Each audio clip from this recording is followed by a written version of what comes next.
안녕하십니까. 반도체 소식을 전하는 구독 달팽이 김석준 소장입니다. 삼성전자가 테슬라와 22조 8천억, 165억 달러 파운드리 계약을 맺었습니다. 그런데 그것이 끝난 것이 아니라 일론 머스크의 말대로 한다 그러면 더 큰 계약이 더 기다리고 있고, 삼성전자가 굉장히 좋은 기회를 잡은 것은 사실인 것 같습니다.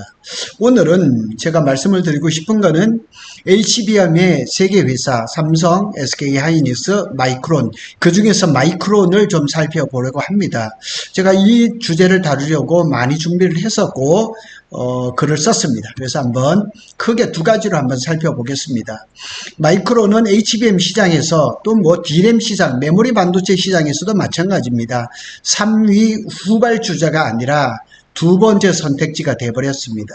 그래서 부상 중이 아니라 이미 부상을 했습니다. 즉 가장 큰 원인은 삼성이 제대로 하지 못했기 때문에 그런 거죠. 그래서 마이크론이 D램하고 HBM 시장에서 상당한 경쟁력을 갖췄습니다. HBM에서 경쟁력을 갖춘 가장 큰 원인이 뭐냐면 D램을 잘 만들었다는 사실입니다. 오늘 그런 얘기를 한번 쭉 살펴보겠습니다. 그래서 이 마이크론은 HBM과 고성능 그 D램 분야에서 단순한 기술 실험을 넘어서 양산 가능한 설계, 그러니까 제가 몇 번을 말씀을 드렸지만 이 마이크론은 D램을 생산을 하는 데 있어서 가장 늦게 EUV를 도입을 했습니다. 그러다 보니까 EUV를 쓰지 않고 삼성이나 SK를 경쟁을 하려면 D램 설계를 잘해야죠. 그래서 D램 설계를 참 잘했다 그럽니다. 그래서 발열이라든가 전성비라든가 이런 것들이 굉장히 잘 돼 있다고 얘기를 합니다. 그래서 오늘은 그런 얘기를 한번 쭉 살펴보도록 하겠습니다. 자세한 내용은 제 블로그에 다 있습니다. 지금 상황에서 마이크론의 전략이라든가 기술 경쟁력이라든가 그 다음에 삼성전자와 SK하이닉스하고 했을 때 어떤 그 관계가 있을까, 이걸 한번 좀 정리를 해봤습니다. 그 마이크론의 D램 및 HBM 전략을 요약을 해보면, 마이크론의 기술 전략은 고대폭 메모리하고 고성능 메모리에 집중되어 있습니다.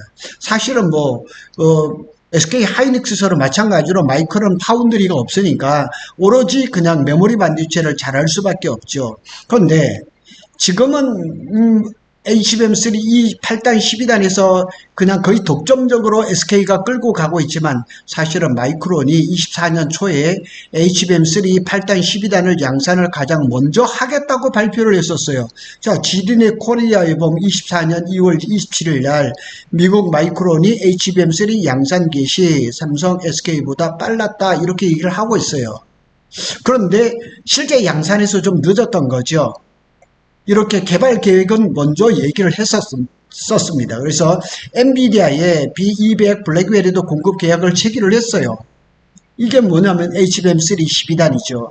그래서 이런 기술력뿐만 아니라 공급 신뢰성에서도 상당한 인정을 받았다는 것을 암시를 하고 있는 겁니다. 그러니까 삼성전자가 엔비디아의 콜을 못 받는 것하고는 상당히 대조적입니다. 그래서 성능 지표가 항상 우위에 있습니다. 그래서 객관적으로 봤을 때 DDR5를 봤을 때 삼성, SK, 마이크론 했을 때 가장 제품이 좋은 것은 마이크론이랍니다. 그래서 마이크론의 8단 HBM3는 1.2TB 대역폭과 이렇게 해서 최고 수준이고 전력 효율에서 경쟁사 대비 30% 이상 개선된 것으로 알려져 있습니다. 그러니까 이 가장 HBM에서 기본이 되는 코어 다이가 가장 성능이 좋다니까요. 그래서 DDR5, LPDDR5X 등에서도 가장 경쟁력이 있습니다. 특히나 이 LPDDR5X에는 원 감마 그 D램을 썼습니다. 원 CD램을 얘기를 하는 거죠. 이걸 지금은 개발을 했거든요. 그리고 LPDDR5X도 지금 엔비디아에 납품을 지금 하고 있는 거예요. 그래서 AI 서버라든가 PC 시장이라든가 이런데 DDR5 전환 수혜를 지금 적극적으로 노리고 있습니다. 자, 여기 한번 보면 최근에 그 7월 4일입니다. 소캠이 마이크론이 엔비디아에다가 공급을 선택을 받았다니까요. 삼성이나 SK나 마이크론이 다 소캠을 만들어요. 근데 삼성은 제2의 소캠을 만들겠다고 또 최근에 발표가 됐었어요. 근데 SK하이닉스도 아직은 엔비디아의 선택을 받지를 못했어요. 그런데 엔비디아는 지금 삼성, SK 하이닉스, 마이크론 등 메모리 3사에다가 소켓 개발을 의뢰를 했어요. 그래서 삼성은 2세대를 지금 준비를 하고 있는 거고 SK 하이닉스는 소켓을 하고 있어요. 그런데 일단은 선택은 누가 받았느냐? 마이크론이 받았다는 거죠. 그래서 마이크론이 뒤에도 제가 한번 살펴보겠지만 미국 회사라는 장점을 상당히 앞세우고 있는 것은 사실입니다. 자, 이제 경쟁 상대인 삼성하고 SK를 한번 살펴보겠습니다. SK 하이닉스는 HBM 시장에서 독보적인 1등이죠. 그래서 뭐 HBM3부터 시작해서 3E, 8단, 12단을 가장 먼저 양산했고 엔비디아의 뭐 H100, H200, 그 다음에 B100, B200, GB200, GB300에도 지금 다 공급이 되고 있거든요. 그래서 독주하고 있는 시장입니다. SK 하이닉스가. 그런데 지금 시장에서는 살짝 걱정을 합니다. 이 SK 하이닉스의 기술 진보가 좀 주춤하는 것 아닌가 이렇게 지금 의구심을 가지고 있는데 저도 두 가지에 대해서 좀 걱정을 하고 있습니다. 뭐냐면 그 내년도 26년에 생산될 HBM에 대해서 대부분이 그거겠죠. HBM3 12단하고 그 다음에 HBM4죠. 거기에 대해서 상반기 중으로 그 계약을 마무리할 것이라고 얘기를 했는데 아직까지 거기에 대한 소식이 없습니다. 그리고 지난 3월 달에 엔비디아에 공급했던 샘플 HBM4에 대한 계약 소식이 안 들려옵니다. 엔비디아가 의도적으로 지금 늦추고 있는 것 같아요. 그래서 한간에서 얘기는 삼성이 시장에 들어와 주기를 기다리는 것 아닌가. 왜냐면 삼성이 HBM 시장에 들어와 준다 그러면 가격이 그냥 뚝 떨어질 거니까요. 그런데 삼성이 아직까지 그런 소식은 없습니다. 자, 25년도 이후에 HBM4를 준비하고 있습니다. 이미 샘플은 3월에 나왔습니다. 10월에 대량 생산 들어간다고 합니다. 그리고 HBM4에는 TSMC하고 공정이 연계가 됩니다. 베이스 다이, 로직 다이를 파운드리로 해야 되죠. TSV도 지금 배나 더 많아지는 거죠. 그리고 HBM4도 2025년도 3월에 시제품을 공개를 했고 이제 10월에 대량 양산이 들어가면 빠르면 4분기 아니면 내년 초부터 시장이 굉장히 열리겠죠. 그리고 이제 위험 요인도 없지 않아 있어요. HBM이 과열 수요. 그런데 어제 또 보도가 하나 나기를 엔비디아가 중국향 그 AI 가속기인 H20을 트럼프가 이거를 중국에 수출을 못하게 했다가 갑자기 열어줬거든요. 그래서 엔비디아는 H20을 재고가 한 70만 대가 있고 지금 그 생산 중인 것, 그게 반제품이죠. 반제품 상대 30만 대에서 100만 대가 있는데 그것만 팔고 다른 걸로 하겠다. B30으로 하겠다고 얘기를 했는데 중국에서 H20에 대한 이 주문이 너무 들어오는 거예요. 그래서 긴급하게 TSMC에다 30만 대를 공급을 지금 요청을 해놨거든요. 아마 웃돈을 더 줬겠죠. 그러니까 이 HBM3E 여기는 8단이 들어가거든요. 그러니 이런 시장들이 자꾸 늘어나는 거예요. 그러니까 골드만삭스라든가 모건 스탠리라든가 이런 데서 얘기하는 수요가 줄어들 것이라는 우려는 지금 이런 수요가 자꾸 생기면서 자꾸 그런 것들은 물밑으로 가라앉는 거죠. 삼성전자는 이제 초기 대응이 느렸어요. 반격을 준비를 하고 있습니다. 이 반격 준비는 지금 계속 이루어지고 있지만은 HBM3 12단이 양산이 되고 있어요. 평택 캠퍼스에서. 그런데 이게 코어를 통과를 하지 못하니까 지난 2분기에도 1조 원 가까이의 그 손실 처리를 했죠. 7월 31일 날 이 방송이 발표하는 오늘 날 31일 날 컨퍼런스 콜이 있습니다. 거기에서 자세한 얘기가 또 있을 겁니다. 최근에 TSV 및 코어스 패키징 협력 강화로 대응을 하고 있다. 그리고 이제 HBM4를 선제 개발하겠다.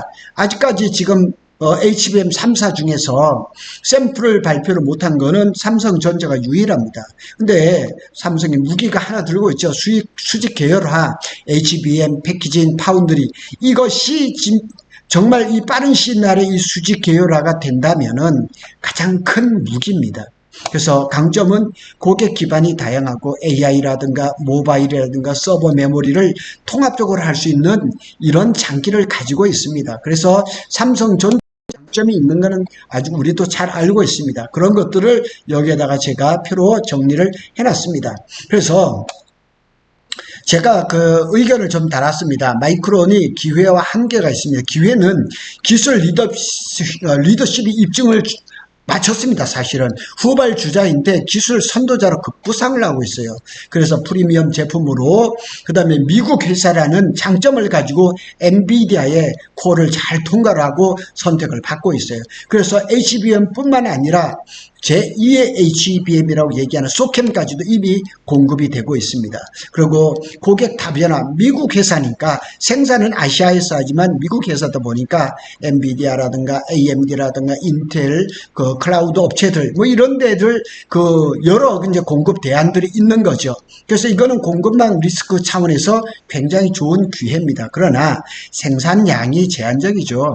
캐파가 상당히 적어요. 그런데 제가 이제 두 번째로 알아볼 것은 이 캐파를 엄청 늘리고 있다는 거예요. TSMC라든가 삼성 대비해서 패키징 역량이 좀 부족해요. 그래서 마이크론은 상당한 그런 패키징 이런 것들을 대만에 있는 업체들한테 외주를 주는 것들이 많습니다. 그래서 우리 두 번째로 좀 알아볼 거는 빨리 알아볼 텐데요. 마이크론이 글로벌 팹 확장이 주는 의미를 좀 한번 살펴봐야 됩니다. 마이크론이 글로벌하게 반도체 그래서 글로벌 팹 증설은 단순한 생산력 확대가 아니라 전략적 기술 주도권 확보와 공급망 재편에 맞춘 장기적인 포석이라고 볼 수 있습니다. 여기 보면 이렇게 만들고 있습니다. 대만, 싱가포르, 일본, 미국, 뉴욕, 오하이오주.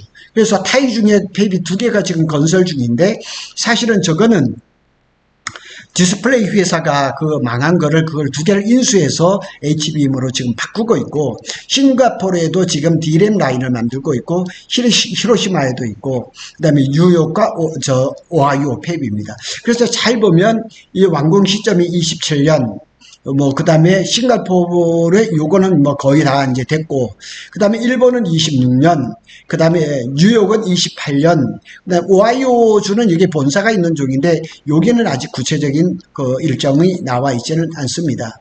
이렇게 보면 제가 요 지도를 기본적으로 나와 있는 거를 제가 좀 정리를 했는데, 요 말레이시아는 아마 패키징 후공정인 것 같아요. 여기 인도에도 있는데, 그게 보면 이렇게 싱가포르, 그 다음에 일본 히로시마, 그 다음에 이제 가장 기본은 대만이죠. 대만. 그래서 옛날에 그 AUO라고 디스플레이 회사죠. 여기에 이제 공장 두 개를 사서 이제 그 HBM 또 D램 라인으로 이렇게 하고 있고, 그 다음에 아이다호 쪽에 있는 여기는 이제 마이크론의 본사죠. 그리고 여기도 가고 뉴욕 팹이 있고, 그 다음에 버지니아 주에도 있는데, 하여튼 이 마이크론은 캐파가 적음에도 불구하고 상당히 글로벌합니다.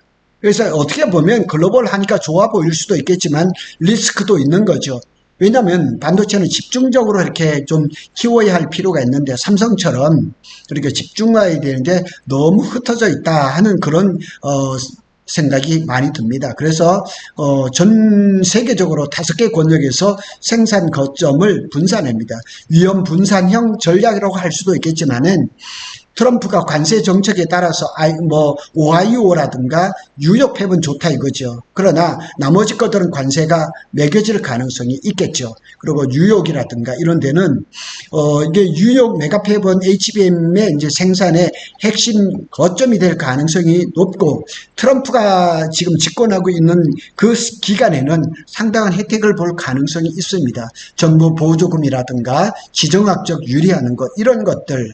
그다음에 향후 캐파가 이제 어떻게 이제 움직일 건가 이래 보면, 마이크론이 올해 안에 이 점유율을 25%까지 가져간다고 하거든요. 그래서 D램으로 보면 지금 현재는 22에서 24%인데, HBM으로는 지금 10에서 15%고 지금 25%를 목표를 하고 있습니다. 그러면 SK 하이닉스가 지금 70% 이상을 점유율을 가져갈 거고, 그러면 마이크론이 25%를 간다면 삼성전자가 점유율을 가져갈 것이 너무 적거든요. 그래서 삼성전자가 빨리 콜을 통과하고 엔비디아에 이 납품을 하지 않으면 상당히 어려움을 겪을 수 있다는 사실을 또 한 번 얘기를 하는 겁니다. 자, 이런 자세한 얘기 얘기들은 제가 글을 다 써 올려놨습니다. 그걸 한번 보시고 결론적인 부분만 한번 보겠습니다. 마이크론의 캐파 확대는 HBM 판도에 구조적인 영향을 끼칩니다. 마이크론의 팹 증설은 세 번째 HBM 축, 그러니까 물량으로 봤을 때는 마이크론이 세 번째 회사인 것은 틀림없는데 기술적으로 봤을 때는 두 번째 회사거든요. 아직까지 삼성전자는 구체적으로 엔비디아 코어를 통과한 것은 HBM3밖에 없고 HBM3E는 크게 세 번이나 지금 콜 통과에 실패를 했거든요. 그래서 이 마이크론이 이러한 전략이 성공하면 HBM 시장에서 삼성전자와 SK하이닉스의 과점 체제를 3강 구도로 재편할 수가 있는 거죠. 그런데 투자 대비 수익 회수에는 시간과 수익 확보가 필요하거든요. 근데 마이크론이 이렇게 글로벌 5군데다가 팹을 증설을 하려면 적어도 1000억 달러가 필요한데 이 투자를 어떻게 원활하게 할 수 있을까? 만일 시기적으로 아니면 기술적으로 아니면 뭐 하여튼 그런 여러 가지 조건 때문에 어느 한 군데서 삐끗하면은 인텔처럼 회사가 그냥 휘청할 수도 있기 때문에 어려움도 따를 수가 있습니다. 기술, 공급망, 고객 신뢰를 얼마나 내재화하느냐가 승패에 가는 거죠.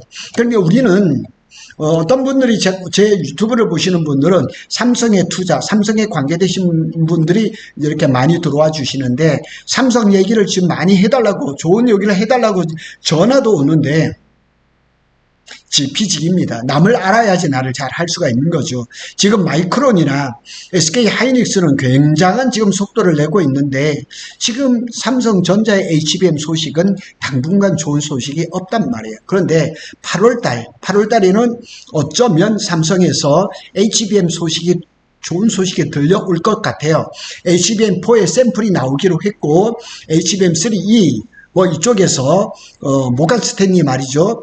그 콜 통과를 하지 않을까 이런 보도가 나왔는데 정말 그렇게만 돼준다 그러면 삼성전자가 테슬라 플러스 엔비디아의 콜 통과, 지금 이재용 회장이 미국에 가 있고 또 엔비디아를 만난다고 하니까 좋은 성과를 기대해 봅니다. 구독 달팽이는 삼성전자와 SK하이닉스의 반도체 소식을 빠르게 전해드리고 있습니다. 감사합니다.